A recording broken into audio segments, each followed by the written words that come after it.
he can do the same thing. I mean, pwede niyang puntahan yung 1-1, force niya yung crossbow of Tang, or even force the Fredrin to go away from the objective. Well, makikita na natin kung magkakatotoo ba ang ating mga analysis. Welcome to game number 1 of this best of 3 series. Ito ang pinakaunang serye ng week number 8, ang pinakahuling linggo ng MPL Philippines regular season 16. This is a do or die match para sa AP Bren. Kapag natalo sila dito, ay tapos na ang kanilang playoffs contention. Yan, napakabigat ng pagdadaanan ng AP Bren.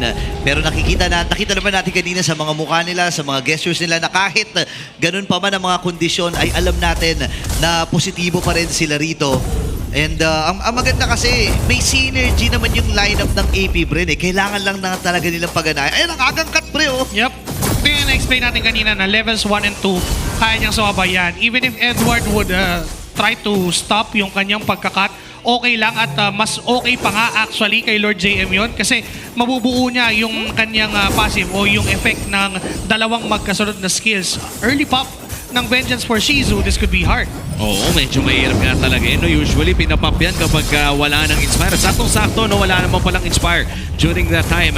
Small poke out lamang daw AP Bren. Medyo masasaktan sa trade na to. Baba sa 30% ang buhay dito ni Aqua. Pero eto, sinasabi ni Joshi kanina eh, mama talaga eh. Nagkaroon na tayo ng glimpse. Pinakitaan na tayo ni Flap TC kung paano gamitin ito. Actually, ikaw nga Umi, di ba? Ini-spam mo rin sa RP. Ito favorite hero ko ngayon sa XP Lane, mga pare ko. Easy farm kasi to dun sa bago nating achievements list. Kapag nakakaset ka sa 4 o 5, perfect CC all the time. At napakadali mag-set using the Throne of Ruin, ang bagong ultimate ni Alice, no? So yan ang abangan natin kung sakaling makakahanap ba ng magandang angulo si Lord JM. And good news naman dito, no, naka-flicker siya. Ibig sabihin ay pwede niyang i-cancel yung animation ng kanyang ultimate kapag na-slow na siya. And actually, that's a good answer doon sa box formation ng Aurora. Kailangan mo talagang durugin yun. And because of them having that great of an AOE para counterin yung team fight, mas magkakaroon ngayon ng laya si Xnova to pick his targets. Okay, 7K ang buhay ng Pagong. Demon Kite ay hahawakan ito.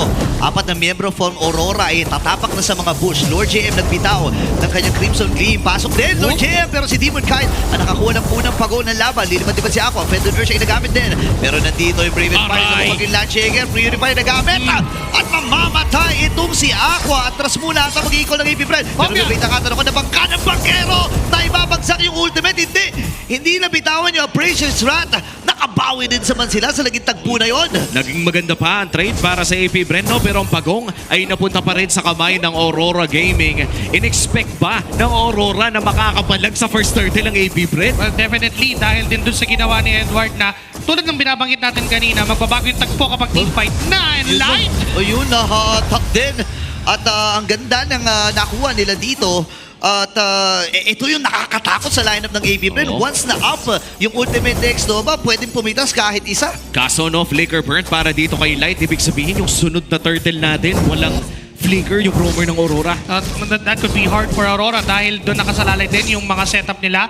And although nandiyan naman yung Fredrin to provide that crowd control na kinakailangan against that YSS, pero kasi one traces away and a good timing from James Banks can steal the turtle away from Aurora. Now going back doon sa Sinteka lang. Aroy ko, pinagtulong-tulungan. Pre, may box, may bangga. And si Demon Kite pa ang nakasikwat nun. Katakot-takot pala talaga, no, yung Eve Grok na combo. Napakalagkit ng dance floor. Tapos binabarubal ka pa nung pader. And for now, no, AP Bren, maliit na kalamangan, mahanap nila muli si Light. Ibig sabihin niya na mas lalo pa makapag-farm si James Pass. Maiba lang tayo, no, Joshi. Para bang mas mabilis yung takbo ng laro for AP Bren ngayon? Lalo na skill dependent sila, ultimate dependent sila. The moment na meron ng Divine Judgment sa Xnova, hindi sila tumitigil ng pagkuha ng targets. And yun yung binabanggit natin na kapag nagkaroon naman ng team fight, ang trabaho ni Lord JM dito, guluhin yung formation para mapili ni Xnova kung sino yung flickera niya, kung sino yung haatakin niya. Damage is enough. Yes, this is a gold lane CC na may damage din naman talaga in nature. And with Aqua backing up that range. Yun, no? Trade ata yung gagawin nila dito. Edward makakatakas ba na yung Fendon Urge? Hindi inabutan. Ang baba ng buhay ni Edward. Nakuha na ni Demon Kite yung Pagong. Pero nalaban na lang. Itong si Edward, kaya lang walang malakas sa marami at isusuko na nila. Makakaplato pa ata dito ang AP Bren. Ngayon ipipilit din ni Light na protektahan yung Torres sa may bandang ibaba. Pinatakin. Itong si Light, pinagtutulong-tulungan ng apat na miyembro dito ng AP Bren. Pinasok na, wala. Wapakis na sila sa Torre. At nagtagumpay ang ikatlong death dito ni Light. Oo, pero trinade pa rin ang bagong para sa Aurora Gaming. Still anybody's ball game, 5 minutes in. 200 lamang ang lamang ng AP Bren. Pero nakakapasok na rin ang side ng Aurora Gaming sa loob ng gubat ng Bees. This could have been bigger if hindi dinefend ni Light yung bottom lane kasi mauubos yung energy shields. Eventually, it will fall down. The turret will fall down dahil apat na miyembro ng AP Bren yung nandun. So, good effort pa rin para kay Light. But again, going back to what Wolf said during the Howl, force Light to play passive. And this is their way. Bigyan natin ng bigyan yung Grok para hindi makapag-agro. Oo nga, tsaka napapansin na rin natin, no, sapat talaga ang damage ng AP Bren para i-burst down dito yung Grok. And here comes the response, no, nagamit na rin ang Mountain Shocker. Revealed muna ang Aurora Gaming. Kaya naman mukhang makakaiwas naman si Shizo mula sa impending na rotation ng Aurora. 6 minutes in mga pare ko, AP Bren ang may hawak ng kalamangan, 500 ang hawak nila, but I would say na sa isang patas na team fight. Sino nga ba ang makakalamang doon? Kailangan magawa. May mga prerequisites sa both of these teams.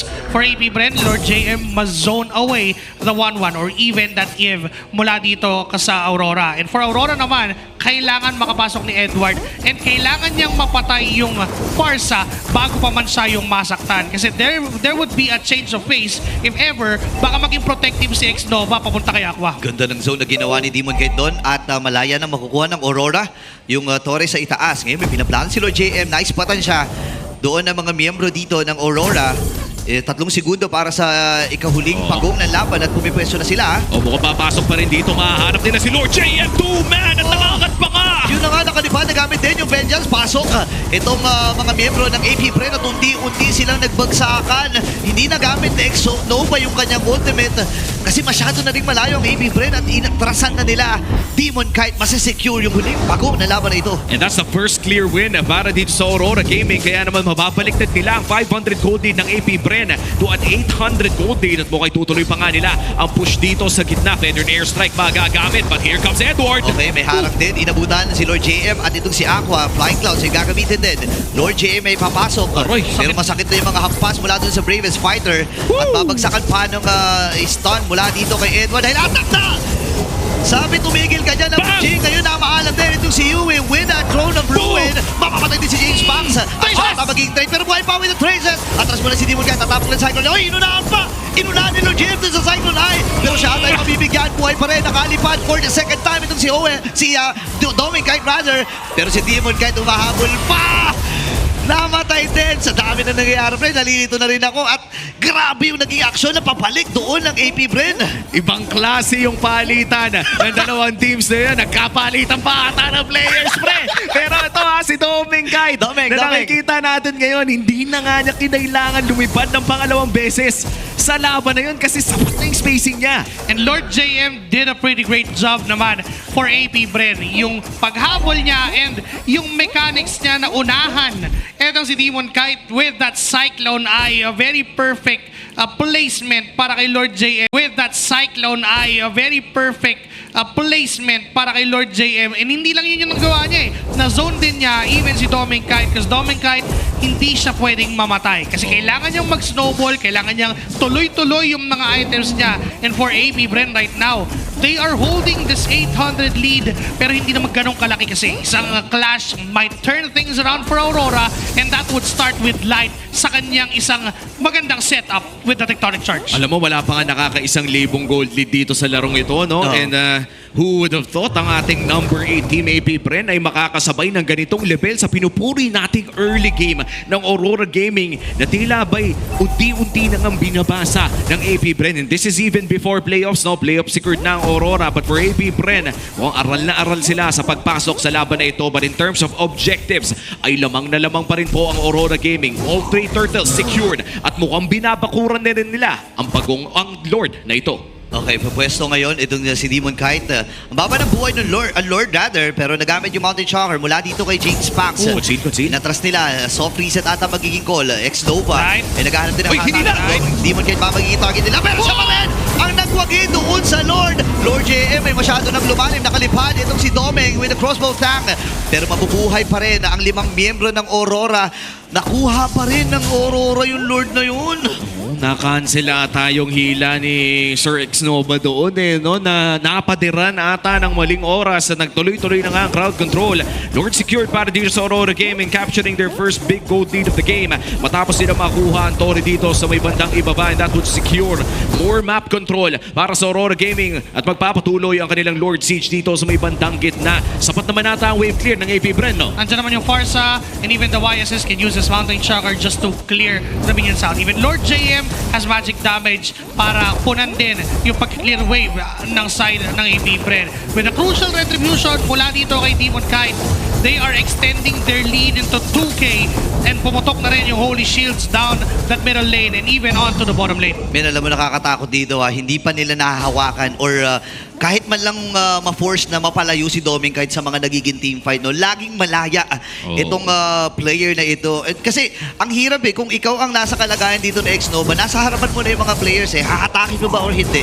Yun yung desisyon na kailangan panghawakan dito ng AP Bren, lalo na pumupundo na paunti-unti dito ang Aurora ng mga items nila. Laki na kahit pa paano, lumalaki na rin yung lamang nila Nahihirapan na rin talaga makahanap ng trade ng AP Bren. No? But here comes a concealed play. Demon Kite nahanap nila. Hindi yata may hila. Xnova! Yun na, hindi nila ginawa pero yung manipulation nilagamit ni Yue. Flicker na first dead. Doon yung deck charge. Mula dito kay Light, atrasan muna ang Aurora. Feathered Earth ang ginagamit din. May mga na-expend na ultis. Specifically kay Aqua, James Banks, and kay Shizu.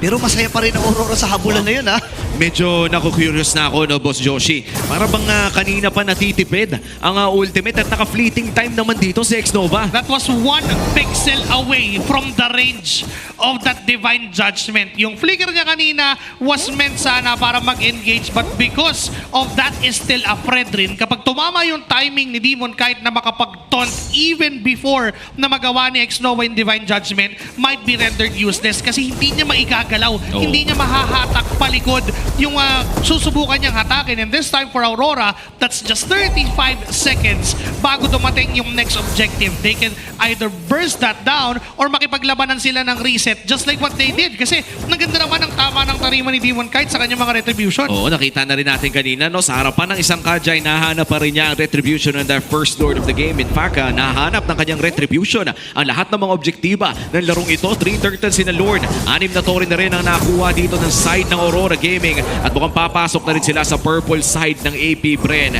Naghahanap pa rin ang AP Bren ng paraan na mabaliktad ang larong ito. At sa papalapit nating Lord, ano ba mga kailangan na panoorin if you are AP Bren? If you're AP Bren, you have to watch out with the tech charge. Dapat alam nila at magamit nila into full utilization yung Mountain Shocker na manggagaling dito kay James Banks. And not just that, they have to switch their targets. Oy! Lord JM though, Yun na, nakuha ni Demon Kite. Ipit ata din si Lord JM. Nagamit yung ultimate. And this time nakalipad. Etong si Domeng Kite. James may nakakuha ng kill. Rundown daw magiging call ng AP Bren. Atras muna si Domeng. Mamamaalam din si Lord JM. Edward ay buhay pa rin. Pero mamamaalam din si Demon Kite. Ngayon naman si Domeng na kanilang hinahabol. 4 ang nasungkit doon ng AP Bren. At pagkakataon nila magbasag Safe to say, hindi yata magagamit ang Lord if you're Aurora. In fact, kailangan ata mag-back dito ni Domeng Kite. Wait lang, 11 seconds para kay Light. Aabutan pa nila, walang sabog yung Torre, pero may mga minions pa sila doon.